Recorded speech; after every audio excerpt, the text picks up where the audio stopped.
Hi everyone, today we are creating a 2-tier wedding cake.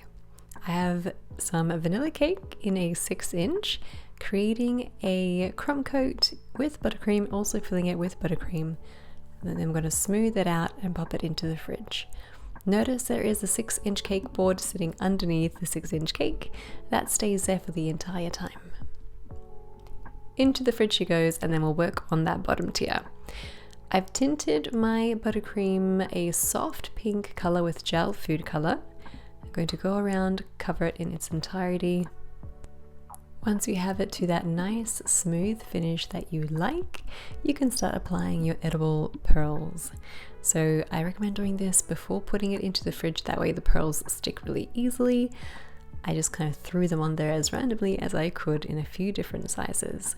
I always find when you have a couple of different sized pearls of the same color, it just looks so much more elegant.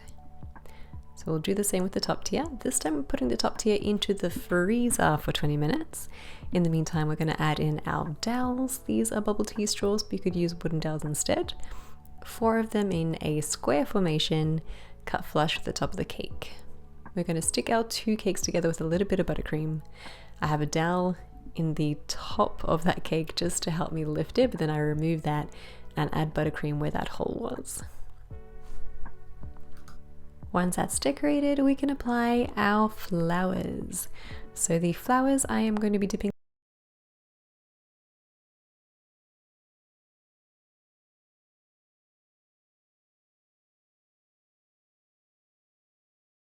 These flowers were from Kmart, and we're just popping them into the cake.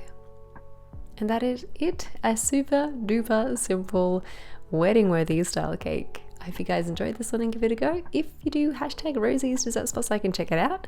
Thanks so much for watching, and we'll see you again in the next one.